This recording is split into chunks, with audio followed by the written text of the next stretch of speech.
Our next speaker on this segment of Youth Allies is a good friend, Sonia Furstenau. So she is the BC Green Party leader. She was elected to the Legislative Assembly of British Columbia back in 2017, and she represents Cowichan Valley, the electoral district of Cowichan Valley. Sonia started her political career really when she was elected to serve the causes and especially the needs that are addressing her community in particular. She spent 2 years working at the Shawinigan Residents Association to protest and appeal BC's provincial permit that allowed the stifling of a landfill on the banks of the community's drinking water, which, from a safety, security, environmental, and cultural perspective, near Shawinigan Lake is something that was so traumatic for a lot of folks back then. So by starting with a specific issue, she joined politics and she started to really try and find solutions at a provincial level. Prior to holding elected office, Sonia was actually a high school teacher in Victoria, and she has her BA and MA in history. So she brings a lot of those perspectives to being a youth ally, as well as someone who is a mentor and supporter. So thank you so much, Sonia, for joining us. We're happy to have you. We look forward to hearing your voice tonight.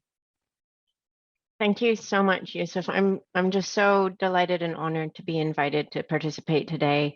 I'm coming to you from Coast Salish lands, the unceded territory of Cowichan tribes and Malahat. And I think, as all the speakers before have acknowledged and recognized, it is very important that we continue the work of both understanding the impacts of colonialism and the ongoing impacts that colonialism, capitalism, the way we use the lands, the way we extract resources, and that those are impacting, as we've heard from speakers already, Indigenous people, racialized people, first and foremost, and the work we have to do to restore relationships, restore our lands, restore water is big work. It's important work, but I can think of nothing more purposeful to come together about than this work.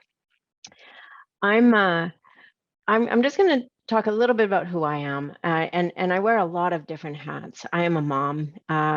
My eldest is 26. My youngest turned 14 this summer, and because of our blended family, from 2007 until 2027, we will have uninterrupted teenagers in our household. So I spend my days, my evenings, my nights with teenagers, and nothing gives me more joy and happiness than my time with my children, but also as a teacher. My husband once commented on what he found so marvelous about me wanting to be a grade 8 teacher at one point, that I really reveled in spending my day with 13-year-olds. I'm also an activist and an organizer. As Yusuf pointed out, my journey into politics was really about an issue here in Shawinigan Lake, the government issuing a permit for 5 million tons of contaminated soil at the headwaters of our drinking watershed. And Yusuf, you said earlier on, you don't need a special skill set to get involved, to get engaged. And I didn't have a particularly special skill set other than a passion for my community and a desire to ensure that our children, our grandchildren, our great-great-grandchildren would have clean water.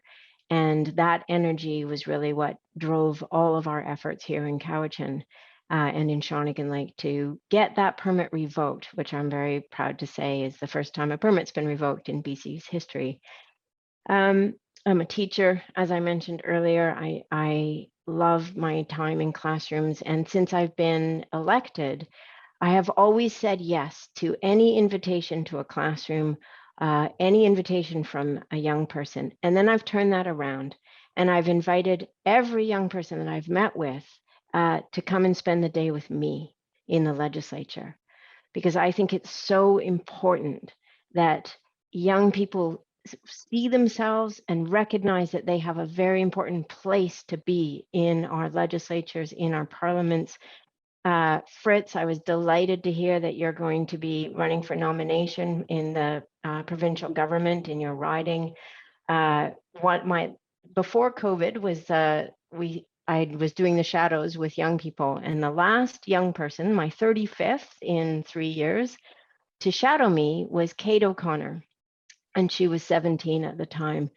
And Kate went on to run in the provincial election in 2020 as a BC Green candidate, the youngest candidate in BC's history. She turned 18 about a week before voting day. Kate got 20% of the votes in Saanich South where she ran. She got over 5,000 votes. She was an amazing candidate. And she really demonstrated why we need young people running and being a part of our electoral process. It's not enough to just get involved. I encourage everybody to also run. Our legislatures, our parliaments are not diverse enough. They're nowhere near. It's wonderful, that we see more diversity. And Nikki, you're a great example of this. But we do not reflect our population. We do not reflect our country back. I want to reflect a little bit what I've heard today, because I've been really inspired by the speakers so far. And I've been really inspired by the themes that have come out. Haley, when you talked about feeling hopelessness and despair, but then countering that by recognizing building community is the way out of that hopelessness and despair. I couldn't agree more. In our efforts in Shawnigan, we recognized we couldn't be fighting against something. We had to be standing up for what we loved and what we saw as our future, and that was a strong, connected community. Shir, when you talked about grassroots, environmentalism, and a demand for bold leadership, again, I couldn't agree more. We are long past the time, and especially the moment we're living in right now.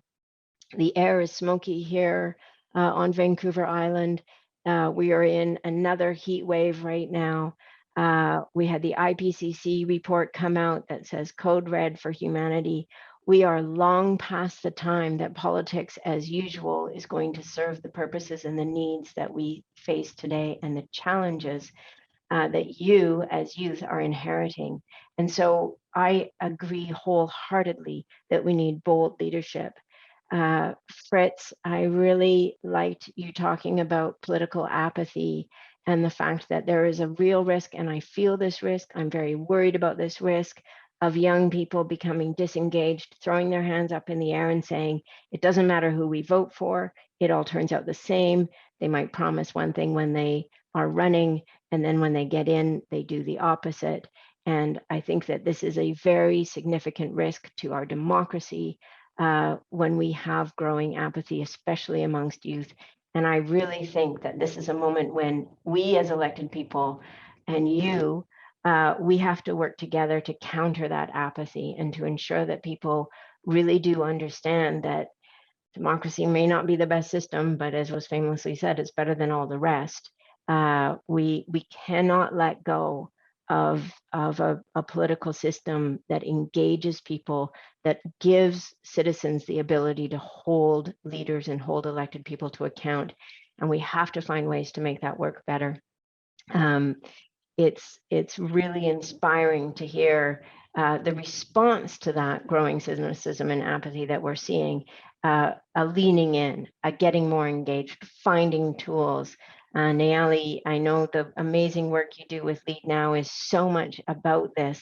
And when you say, climate change and it is creating anxiety and a sense of rage and grief and the sense of these systems being too big, but you recognize that we are, and I agree entirely with you, we are up to this challenge. We can rise to this moment.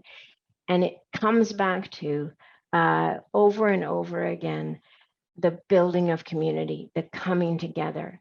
And I really believe that the boldness of political leadership right now is a boldness that leads us to recognizing we can't approach politics and governance anymore as a team sport where one team has to win and other teams have to lose. We have to demand of our elected representatives and our governments that they open their hands, they reach across table, and they build the community, just like you are building in your communities, that this is the path forward. We can't have it be a conflict-driven approach to politics and governance in a time when we know, and as all of you have pointed out, we have to pull together. We have to demonstrate leadership that brings people together. We have to demonstrate leadership that says we cannot use tinkering around the edges at a moment of climate crisis as a way forward.